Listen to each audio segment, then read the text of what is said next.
Ladies and gentlemen, I've been talking about the recession, the upcoming recession.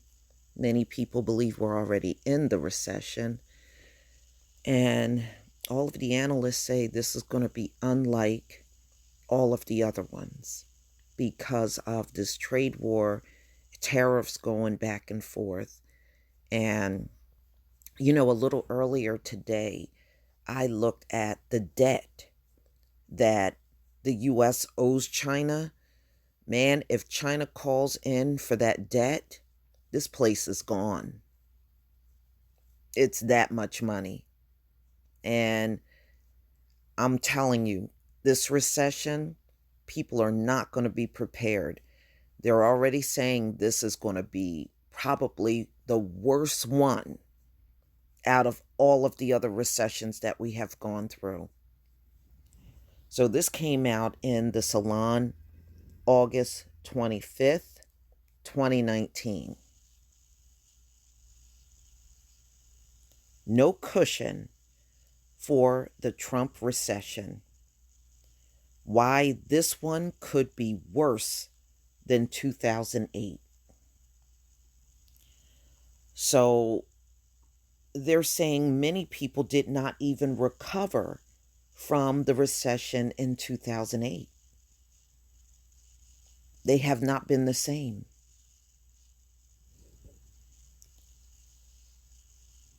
As the corporate media bangs the drum of imminent recession, we need to take a look at how tens of millions of American households that live paycheck to paycheck are situated for another choreographed downturn. It will tell you all you need to know about the predatory nature of late stage vulture capitalism over which Donald Trump presides as its orange mascot.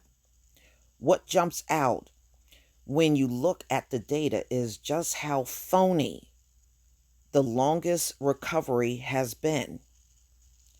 The one for which Joe Biden wants to take a victory lap.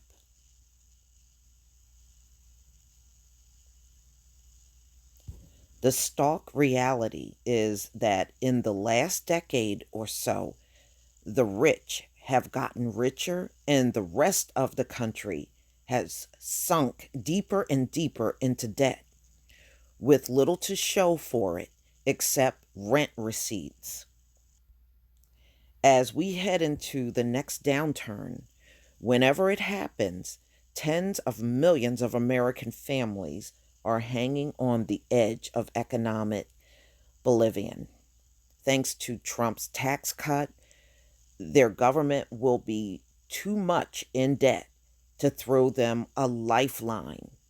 Well, they didn't really throw us nothing the last time. If you remember, the only one that got bailed out were the banks. They didn't give anything to the citizens, and that's why a lot of people did not bounce back from that. The $20 trillion dollars in lost American household wealth that came from the unprosecuted theft of household wealth during Wall Street's great foreclosure caper had generational consequences that linger and still define many lives today. The Federal Reserve Board latest report on the economic well-being of US households, released in May, surveyed 11,000 adults. It found that in order to recover an emergency $400 expense, 39% of those polled would have either borrowed or sell something to come up with the cash. It ain't gonna be so easy to do that if everybody's feeling the crunch.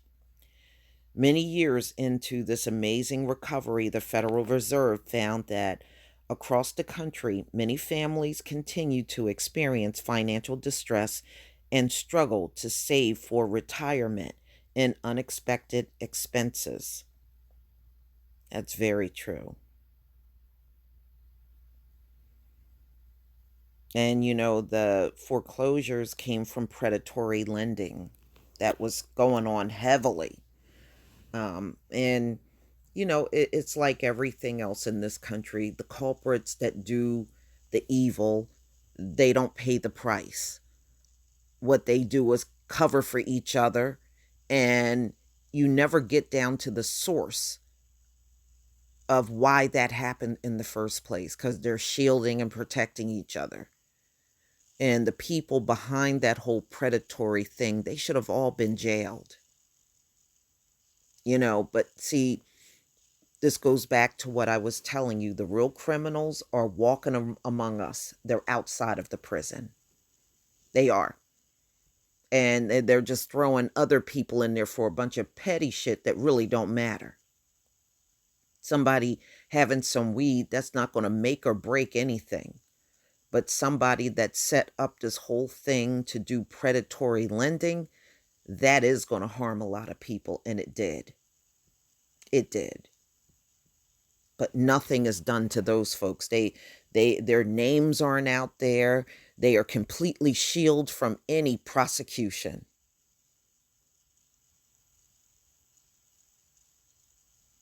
And this is an ongoing problem in America. The ones that do the evil, they don't want to touch them. Ongoing problem.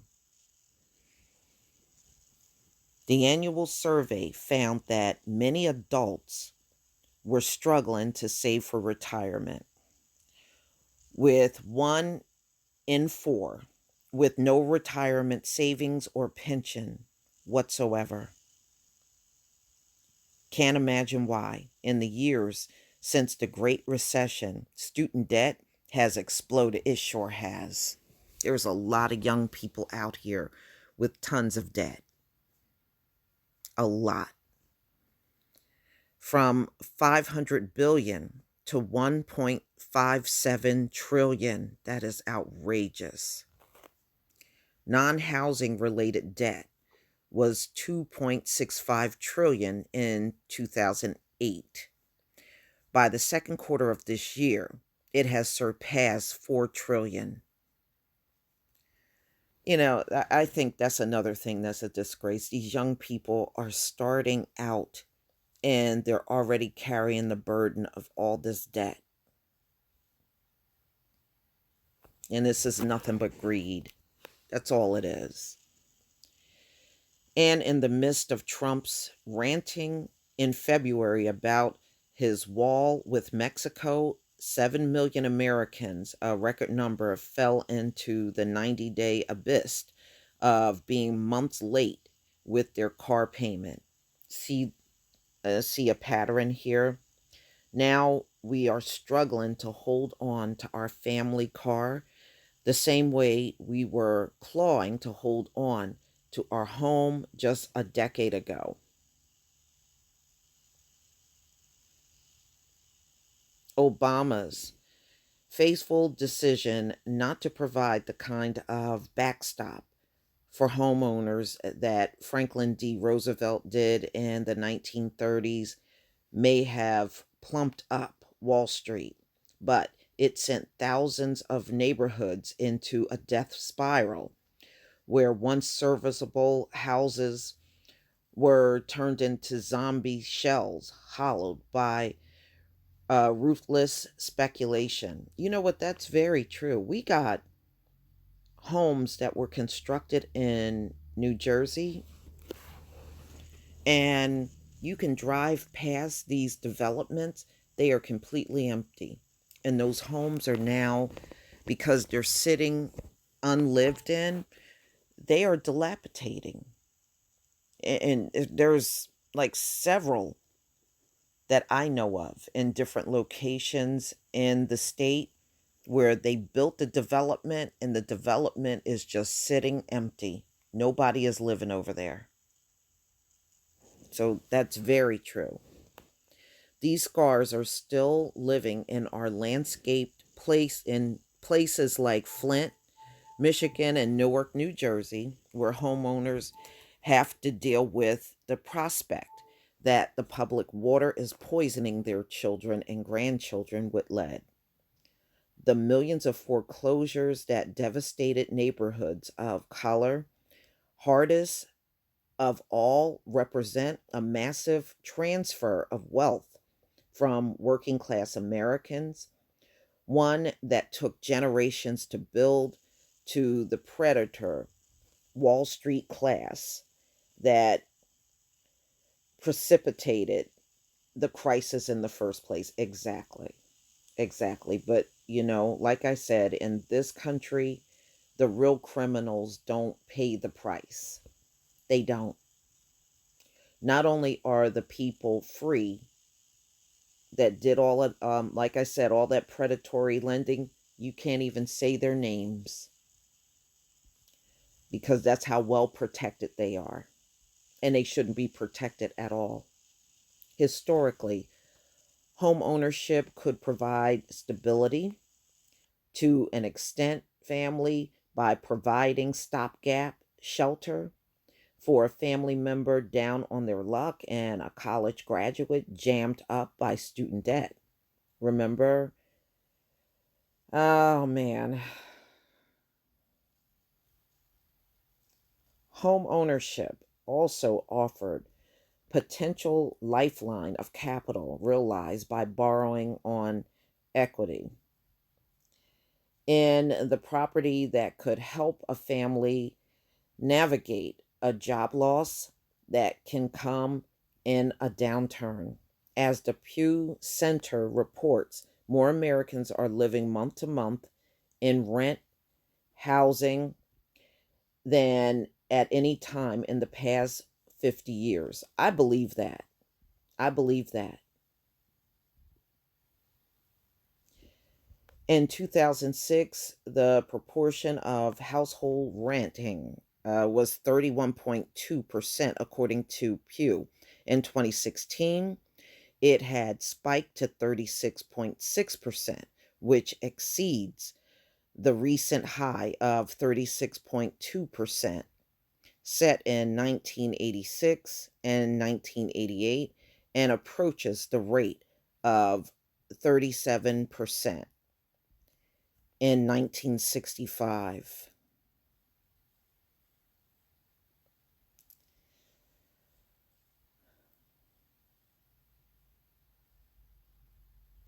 The Joint Center for Housing Studies of Harvard University found that a lack of affordable rent housing helped drive up rents 4 times faster than the rate of inflation. Wow. The US Consumer Price Index for rent of primary residents rose at a 3.8% annual rate through April, far exceeding the 0.9% inflation rate for non housing related goods, the analysts found. A half a century of betrayal. Since the 1970s, when wages flatlined as productivity spiked and unions began to shrink, American corporations have been running things by paying off both political parties. In the last few years, as the consequences of this collusion, of the economic circumstances of our elected representatives have continued to vastly outpace what's been happening for everyone else, they appear ready for whatever capitalism has in store for us. As a roll call report last year, the cumulative network of senators and House of Representatives, yeah, jumped 1/5. Yeah, they get the kind of raises that many of us will never see. They do, you know, and yeah, I'm not shocked over that. They give themselves raises, ladies and gentlemen. Unlike many of us that are on jobs when you're on a job, you get your raise from your company. But if you're in Congress or the Senate, you give yourself a raise.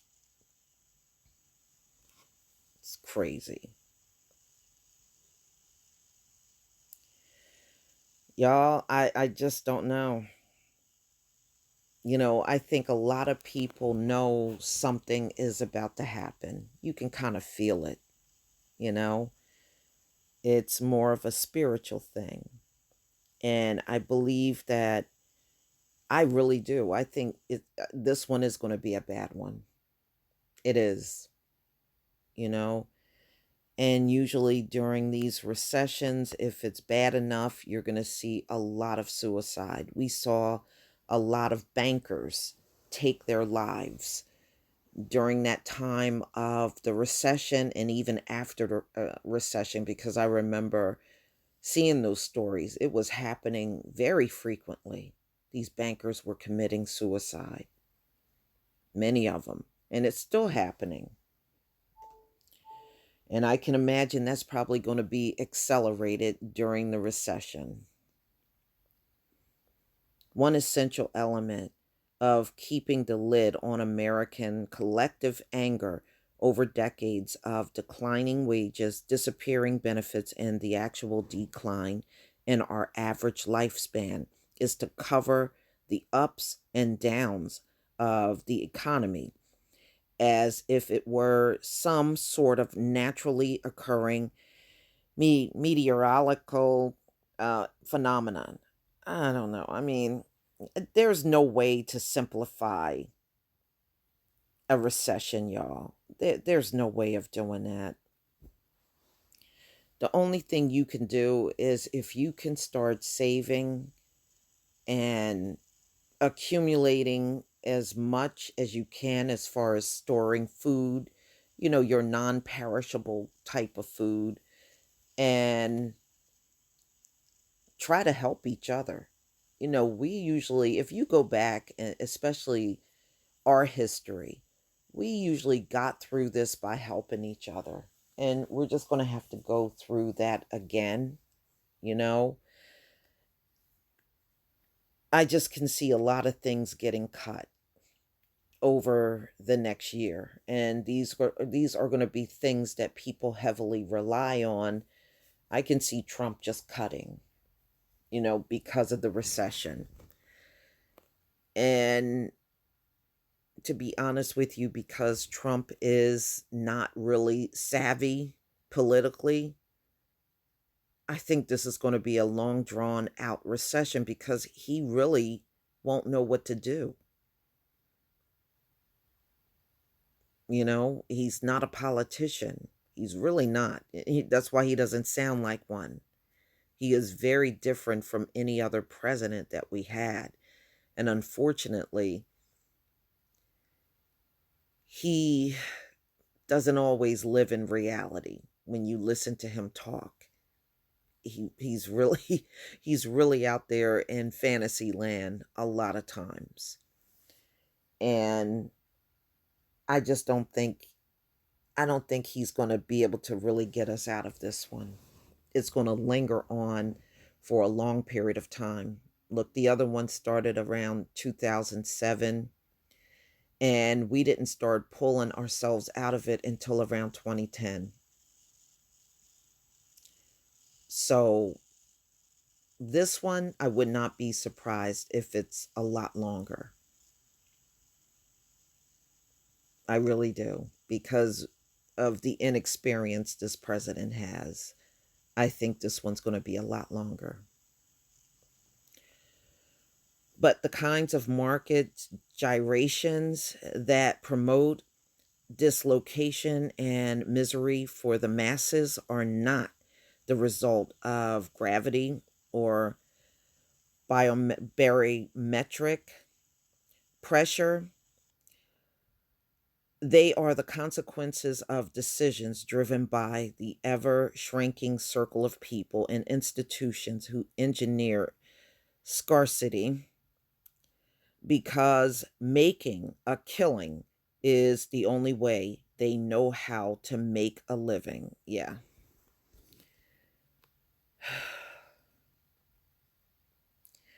All I have to say is the only thing we got to do, especially, among ourselves, is just to help each other through it. I'm not going to sit around holding my breath waiting on this government. I wouldn't recommend anybody do that. You know, it's best to get those support systems in place and just be there for each other. This is going to be a long one, y'all. I just know it. I just know this is going to be long.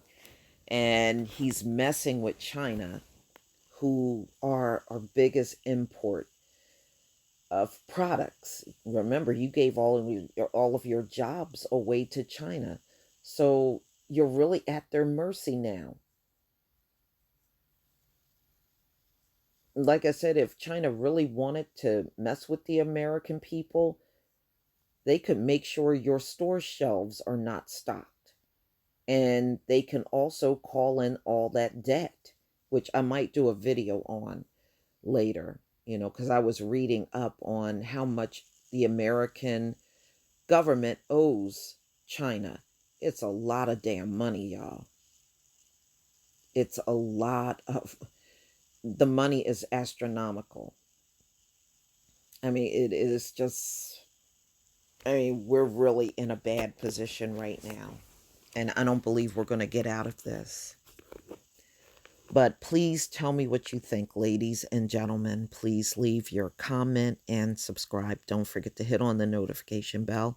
And I'll see you on the next video. Peace, family.